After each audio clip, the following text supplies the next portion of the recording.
Nah, selain itu, Mbak Pika ini juga mendengar suara musik kelenengan Jawa. Kelenang, keleneng, kelenang, kelenong, kelenang. Itu apa sih? Karawitan apa-apa. Mungkin seperti itulah ya kan.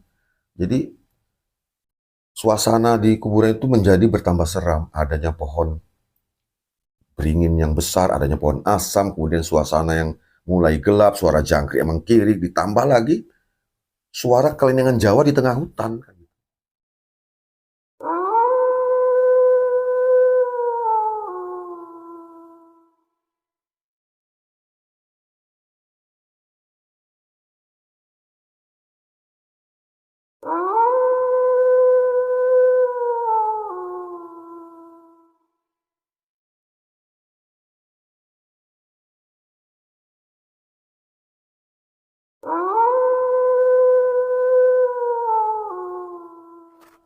Bismillahirrahmanirrahim. Assalamualaikum warahmatullahi wabarakatuh. Apa kabar kawan-kawan semua? Semoga selalu sehat dan selalu dilimpahi rezeki oleh Allah Subhanahu wa taala dan juga selalu dilapangkan, dilancarkan segala urusan dan usahanya. Amin amin rabbal alamin. Kali ini ada satu cerita dari Mbak Pika di Solo Baru, Jawa Tengah. Mbak Pika ini menceritakan tentang sebuah kejadian yang pernah menimpa keluarganya, terutama kepada ibunya ya. Di mana kejadian itu terjadi pada tahun sekitar 2007 atau 2008. Cerita ini berawal dari sebuah kegiatan yang diadakan di desa itu, yaitu pengaspalan jalan. Jadi setiap satu rumah tangga itu diwajibkan untuk menyediakan 1 meter kubik batu kerica. Batu kerica itu adalah batu yang dipecah-pecah kecil-kecil ya. Nah, itu mungkin untuk diserak lah, mungkin di jalan, kemudian dikeraskan, kemudian diaspal, mungkin begitulah kejadiannya. Jadi, bagi yang ekonominya mampu, itu gampang. Tinggal pergi ke toko material, membeli batu kerica 1 meter kubik, selesai urusannya. Tetapi bagi keluarga Mbak Pika itu lain ceritanya. Karena keluarga mereka di saat itu ya, itu sangat susah gitu. Istilahnya di bawah rata-rata lah. Sehingga untuk menyediakan batu kerica itu, mereka nggak sanggup beli. Sehingga diputuskanlah oleh ibunya Mbak Pika, karena bapaknya waktu itu lagi merantau di Jakarta ya. Jadi keputusan itu diambil oleh ibunya Mbak Pika untuk mencari batu itu di kali di dekat rumah mereka. Jadi dari rumah mereka ke kali itu ditempuh perjalanan sekitar 30 atau 40 menit lah, dengan melewati hutan yang nggak begitu lebat sih, tapi banyak pohon-pohonan besar di situ, dan itu ada jalan setapak menuju kali itu. Di jalan itulah mereka itu akan melalui untuk menuju ke kali tersebut. Singkat ceritanya, mereka pun berangkatlah ke kali itu. Biasanya itu ya, kalau hari biasa itu setelah pulang sekolah anak-anak ya, Mbak Pika dan 2 kakaknya pulang sekolah, maka diajaklah oleh ibu mereka itu ke kali untuk mengumpul batu itu.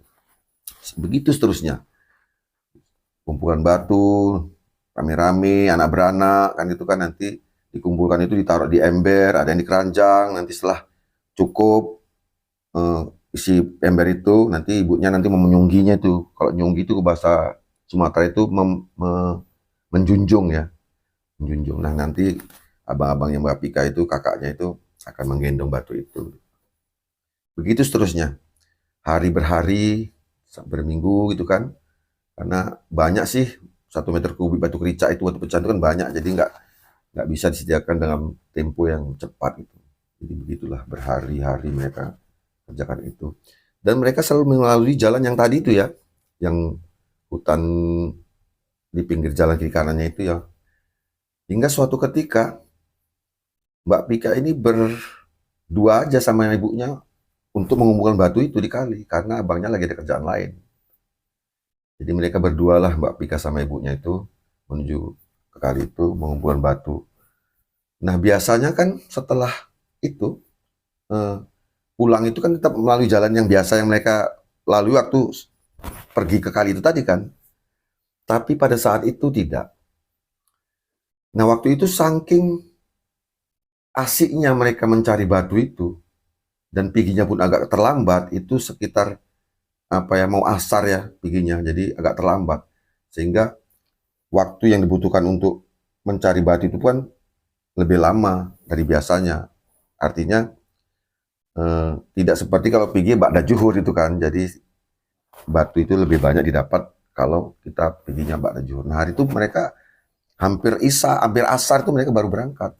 Jadi waktunya itu eh, mereka itu nggak begitu lama ya mencari itu. Tapi saking asiknya mereka nggak ingat waktu itu. Bahwasanya sebentar lagi akan itu maghrib kan. Jadi akhirnya setelah kasihan itu, ibunya Bu Pika ini berkata gini, yuk Pika, Pika, kita udahan yuk. Yuk wisan yuk. Kan, gitu kan. Udahan kita, ini udah mau maghrib. Engkau kita kewengen, nanti kita kemalaman sampai di rumah kan gitu. Ya udahlah, mereka pun menyiapkan apa yang sudah dikumpuli tadi, mereka angkat ke atas dan mereka berjalan keluar dari sungai, sampailah ke tepi sungai itu. Tetapi pada saat itu entah kenapa mereka itu nggak mengambil jalan yang biasanya, tetapi mengambil jalan lain. Nah, nggak tahu kenapa kan gitu kan, entah ada apa, tapi tiba-tiba aja mereka berjalan ke arah sana. Sementara di jalan yang akan mereka lewat itu ada banyak rumpunan bambu yang besar-besar ya. Kemudian ada juga sebuah kuburan, kuburan yang sudah sangat lama, tapi masih aktif digunakan sampai sekarang ya. Dan itu sangat seram lewat di kuburan itu, karena selain di tepi sungai, di tengah hutan, terpencil, juga ada beberapa pohon beringin yang sangat besar di situ. Kemudian ada pohon asem yang besar juga di situ, menambah angkernya, seramnya suasana di kuburan itu. Apalagi ketika mereka lewat itu sudah mendekati maghrib, suara jangkrik itu sudah mulai keluar, krik krik krik krik krik gitu kan. Itu menandakan kan hari sudah mulai malam, sudah gelap gitu. Nah, ketika mereka berdua itu melewati pohon apa, melewati pekuburan itu yang ada pohon beringin dan pohon asemnya itu Mbak Pika menyium seperti itu bau masakan. Bau masakan orang masak-masak gitu ya. Gimana sih kita biasanya kalau mencium ibu-ibu masak di dapur seperti itulah ya kan. Nah, selain itu Mbak Pika ini juga mendengar suara musik kelenengan Jawa. Kelenang, keleneng, kelenang, kelenong, kelenang. Apa sih, karawitan apa-apa. Mungkin seperti itulah ya kan. Jadi suasana di kuburan itu menjadi bertambah seram. Adanya pohon beringin yang besar, adanya pohon asam, kemudian suasana yang mulai gelap, suara jangkrik yang mengkirik, ditambah lagi suara kelenengan Jawa di tengah hutan. Jadi Mbak Pika ini tanya sama ibunya, Bu, itu apa Bu? Suara apa itu Bu? Bu, itu apa Bu? Itu suara apa? Lah mamaknya, ibunya tadi menyaut, bisa apa-apa iku nduk, ya wis kita ndang lewat, ndang cepet lewati, ndang cepet melakuni, cepet lewati nggo niki. Ya udah, kita cepat aja jalannya biar cepat kita lewat dari kuburan ini. Singkat ceritanya, mereka pun berjalanlah melewati itu dengan agak tergesa-gesa ya. Tapi di situ Mbak Pika ini sudah mulai melihat ibunya itu lain gitu. Lainnya gini, ibunya kan biasanya kuat sih, orang masih muda juga kan, tapi saat itu kelihatan sangat seperti orang yang sangat lelah, napasnya terengah-engah gitu. Seperti memikul beban yang sangat berat. Biasanya memikul batu sih, tapi beratnya nggak seperti waktu itu gitu. Seperti memikul beban yang sangat berat gitu kan. Jadi, ibu kenapa Bu? Mbak Pika tanya, kok ibu kekesalan banget. Ibu kenapa Bu? Kayaknya ibu kecapean banget, sangat kecapean itu. Suara apa ya ndang kita yuk, ndang tekan omah gitu. Jadi mereka pun berjalan sampailah mereka ke rumah. Kemudian mereka itu sudah lewat maghrib lah itu, ya kan, sampai di rumah itu lewat maghrib, udah gelap. Jadi singkat ceritanya mereka pun istirahat, kemudian malam harinya itu ya mereka tidur. Mbak Pika ini bersama dengan ibunya. Sementara dua kakaknya ini, laki-laki ini, tidur di kamar sebelah yang istilahnya kamar itu hanya terbatas oleh lemari. Karena rumah itu mereka ya sangat kecil. Situlah mereka tidur. Nah, di saat tidur itu Mbak Pika ini sama-sama mendengar ibunya itu merintih. Merintih seperti orang kesakitan gitu. Aduh, aduh, gimana sih orang merintih itu ya kan? Kemudian Mbak Pika juga mendengar suara kelintingan yang tadi di kuburan tadi. Ada di rumahnya, tapi sayup-sayup ya. Sayup-sayup. Apakah yang dari sana dengar sampai ke rumahnya kan gitu kan. Kemudian bau masakan juga ada gitu kan. Jadi Mbak Pika ini karena masih kecil ya nggak pikir apa-apa, nggak tahu apa-apa kan. Jadi dia diam aja. Dianggap dia itu ya yang dari kuburan tadi itu sampai ke rumahnya suaranya. Gitu. Dia nggak berpikir bahwasanya suara itu ada di rumahnya kan gitu. Namanya bocah ya. Bocah sekitar 8 tahun itu mungkin ya Mbak Pika waktu itu. Karena dia baru sekolah di SD, entah kelas berapa itu ya. Kelas 2 mungkin ya. Gitulah. Nah, besok harinya ibunya Mbak Pika ini menyuruh si Pika ini untuk memanggil neneknya. Kalau di Langkat itu nenek, kalau di Jawa mungkin ya mbah ya, mbah hutinya, mbah perempuannya gitu kan, untuk datang ke rumahnya. Jadi dipanggillah nenek itu, neneknya Mbak Pika tadi, untuk datang ke rumahnya untuk istilahnya menjaga ibunya. Kan ibunya merasa sakit ya, sehingga berapa hari setelah itu mereka nggak mencari batu di kali itu, karena ibunya harus istirahat sakit. Jadi ketika setiap malam itu ya, mamanya Mbak Pika itu, ibunya Mbak Pika itu selalu menjadi kesakitan. Dia merasa sakit, badannya itu seperti dipukuli seluruh badannya. Jadi nggak sakit, dia menjerit-jerit itu kan. Aduh, aduh, aduh sakit. Nah, Mbak Pika ini kan tanya sama si mbahnya tadi, Mbah Huti tadi kan. Kenapa ibu, mbah? Kenapa ibu? Ora apa-apa, Nduk. Ya wis kowe turu wae. Sesuk nak arek sekolah kan, ya wis engko apa turu. Men sesuk tang ini gasi. Ya udah kamu tidur aja, besok kan mau sekolah. Tidur sana bisa biar besok bangunnya itu cepet kan itu kata si mbah kepada si Pika kecil tadi ini kan gitu. Nah, si ibu tadi tetap juga menjerit, merintih kesakitan gitu. Sementara kemudian si mbah tadi, Mbah Pika tadi itu menyarankan, wis apa, iku menilang sakite, mereda-reda, ya wis bocok-bocok ayat-ayat apa, ngono. Men iku, men rasa sakitnya rada hilang, ya udah baca-baca ayat-ayat apa gitu supaya sakitnya bisa hilang gitu, istilah diruqyah mandiri lah gitu kan. Nah, ibunya Mbak Pika pun melakukan hal tersebut, dia baca. Yang betul itu ketika dibacakan ayat kursi, kemudian surat An-Nas dan lainnya itu apa itu rasa sakit itu hilang, reda gitu. Namun ketika berhenti itu rasa sakit itu timbul lagi sakit lagi badannya dan itu berjalan berhari-hari sampai seminggu. Sementara mau berobat ke dokter, selain jauh juga ke kota, harus menempuh perjalanan ke desa lain dulu, selama 30 menit baru di desa itu nanti nunggu tumpangan motor-motor pickup yang akan ke kota baru bisa kan itu ke kota. Jadi nggak mungkin lah. Jadi diputuskanlah untuk berobat alternatif kan itu. Nah, Simbah ini mengundanglah seorang kiai untuk menangani penyakit ibunya si Pika ini. Jadi singkat ceritanya datanglah seorang kiai di situ, kemudian diruqyah, di mana ruqyah itu tahulah kita ya kan dengan baca-baca ayat itu kan gitu kan. Kemudian ada satu waktu Mbah Kiai tadi itu ngambil gelas yang berisi air pun dibaca-baca, air putih ya. Kemudian air itu dipercik-percikkan ke seluruh tubuh ibunya Mbak Pika tadi. Nah, sebagian juga disuruh minum kan, diminumkan. Nah, setelah dilakukannya hal tersebut, ya itu memang reda penyakitnya, reda. Tapi sementara kan gitu. Sementara setelah pulangnya si Kiai tadi itu malam itunya itu tetap juga rasa sakit itu menyerang ibu Mbak Pika tadi, seluruh badannya seperti itu, seperti dipukuli. Dan menurut ibunya Mbak Pika tadi itu seperti ada makhluk yang memang memukuli badannya, itu terasa panas seluruh badannya itu. Mau seperti dipukuli makhluk itu, makhluk yang nggak nampak wujudnya, seperti gelap itu bayangan, tapi nampak seperti mukul, pok pok pok semua badan itu, hingga menimbulkan rasa nyeri, rasa sakit yang luar biasa seluruh tubuhnya, ditambah juga rasa panas seluruh tubuhnya, selalu merintih merintih merintih terus kan gitu. Dan suara kelenengan Jawa itu tetap aja ada aja setiap malam di situ. Ditambah kadang ada suara, kata Mbak Pika itu, dia mendengar seperti suara gerangan itu ya,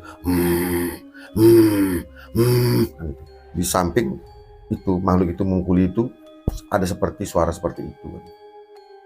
Jadi sementara suami Bu Pika tadi, bapaknya Bu Pika tadi itu bukan nggak bisa dihubungi ya. Bagaimana mau hubungi kan gitu? Beliau kan menantu di Jakarta. Sementara untuk zaman itu di desa Mbak Pika itu, jangankan handphone, TV aja masih hitam putih. Siaran hiburan tuh hanya siaran radio yang kemerosok-merosok ketika ada angin. Jadi bagaimana menghubungi? Akhirnya memang itulah bapaknya Mbak Pika ini nggak tahu di rumah itu istrinya sedang sakit seperti itu. Singkat ceritanya, selama 3 minggu, itu berjalan 2 minggu ya pengobatan itu. Setelah pengobatan itu yang diberikan Pak Kiai tadi itu 2 minggu itu berlanjut terus itu sakitnya itu, dan Pak Kiai ini nggak datang kan, baru sekali itu aja dia ngobati. Jadi pas minggu ketiga, di saat sakit yang yang mendera tubuhnya Ibu Bu Pika tadi, itu sangat sakit, sangat panas. Pas itulah datang minggu ketiganya itu si Kiai tadi. Ya tadi, jadi ditanya sama itu kan, sama simbahnya, Mbah Hutinya Mbak Pika tadi kan, kenapa kok datangnya baru hari ini, sementara yang sakit sudah bertambah parah itu kan. Rupanya si Kiai ini tuh nggak datang itu bukan karena nggak mau datang, tetapi dia tirakat di rumahnya untuk merituali sebuah pengobatan untuk Ibu Mbak Pika tadi ini. Artinya dia mengobati dari rumah dengan sebuah ritual kan gitu. Nah setelah siap ritualnya itu, dia datang dengan membawa sebotol air ya, dalam botol lah gitu, nggak tahu botolnya apa ya kan, berisi air putih. Kemudian itulah kembali kan dia cipratkan ke seluruh tubuh, suruh minum, dan akhirnya dia bilang, ya ini berkata, akhirnya sudah selesai gitu. Nah, maksudnya gimana Mbah? Kata Mbak Pika kan, ya selesai pengobatannya, mudah-mudahan apa yang mengganggu ibumu, gitu kan, apa yang mengganggu tubuh Ibu Iki sudah pergi kan gitu kan. Artinya ternyata rupanya ibunya Mbak Pika ini itu ditempeli sosok makhluk yang menjadi penghuni kuburan tua itu. Gitu kan. Ya nggak tahu yang berada di pohon beringin atau di pohon asem, nggak tahu kan gitu. Itulah yang menempeli di tubuh ibunya Mbak Pika, sehingga itu menjadikan tubuhnya itu panas dan sakit semua. Nah setelah kejadian itu, setelah pengobatan yang kedua itu, memang sembuh itu, dengan istilahnya nggak datang lagi sakitnya, dan suara kelenengan itu pun sudah nggak ada lagi, suara gerengan itu pun sudah hilang kan gitu kan. Yang tadinya rasa sakit di badan mamanya, ibunya Mbak Pika ini begitu sangat nyeri, ditambah suara gerengan dan suara kelenengan itu udah nggak ada semua. Hingga pada satu ketika Mbak Pika ini kan, itu dia kalau Mbak Nama itu kan selalu pergi ngaji ya. Kalau di zaman sekarang namanya itu ikro, ya kan? Nah, ngaji ikro di salah satu tempat pengajian yang berada dekat rumahnya. Nah di saat pergi mengaji itu, menjalani ke arah tempat di mana pengajian itu diadakan, dia melewati sebuah rumah yang berada di pinggir jalan, di mana dia lewat ke arah tempat pengajian itu. Dia mendengar suara orang menjerit, seperti yang terjadi kepada ibunya. Suara rintihannya seperti itu ya, aduh sakit, panas seperti itu, mirip sekali dengan apa yang terjadi kepada ibunya Mbak Pika tadi. Jadi Mbak Pika berpikir gini, apa ya penyakit, apa penunggu, apa yang mengganggu di tubuh ibuku itu, pindahnya ke situ ya kan gitu ya. Namanya anak-anak ya kan. Tapi sepertinya iya sih ya kan, karena sama persis itu. Sama persis. Cuma Mbak Pika itu di situ nggak mendengar suara kelenengan Jawa tadi ya. Dia hanya mendengar suara rintihan, suara jeritan dari orang tersebut. Kalau dari suaranya itu sepertinya itu suara laki-laki. Suara laki-laki. Kita nggak tahu siapa namanya ya. Jadi itu berjalan sampai 3 hari kata Mbak Pika. Hingga pada suatu hari Mbak Pika itu nggak mendengar lagi. Ketika dia pergi mengaji, melewati itu dia nggak mendengar lagi suara jeritan dari orang itu. Dia baik perginya mengaji, pulangnya mengaji, dia juga tidak mendengar suara jeritan dan rintihan orang tersebut. Dan ternyata setelah beberapa hari kemudian Mbak Pika mendengar bahwasannya ternyata orang itu sudah meninggal dunia. Nah, yang merintih tadi itu meninggal dunia ternyata kan gitu. Jadi Mbak Pika berpikir begini, lah seandainya waktu itu mamanya atau ibunya itu tidak cepat ditangani oleh si kiai tadi yang diundang oleh Mbah Utinya, itu gimana cerita ibunya kan itu kan. Mungkin ya, itu namanya takdir, tapi bisa aja terjadi ya. Mungkin terjadi ibunya juga seperti itu. Mengalami hal seperti itu yang kemudian meninggal dunia seperti orang yang berada di rumah yang didengar suara ceritanya oleh Mbak Pika tadi. Akhirnya Mbak Pika bersyukurlah, alhamdulillah mama aku sembuh, untung tepat waktu Mbah Yai tadi datang nulungin kan gitu, untung tepat waktu Kiai tadi datang memberi pertolongan kan gitu. Ya segitu aja ya cerita dari Mbak Pika tadi yang berada di Solo Baru, yang dulunya itu tinggalnya itu di kaki lereng Gunung Ungaran, sebelah selatan Gunung Ungaran ya, di desa Sumatera Pencil. Terima kasih Mbak Pika yang telah mengirim cerita ini ke channel Real Goril, dan mohon maaf apabila ceritanya ini kurang detail ya. Mohon maaf. Dan kepada kawan-kawan semua, kita bisa ambil hikmahnya ini, bahwasanya sesuatu kejadian itu semua karena Allah. Kita baik, kita ambil sisi baiknya, dan kita buang sisi buruknya. Assalamualaikum warahmatullahi wabarakatuh.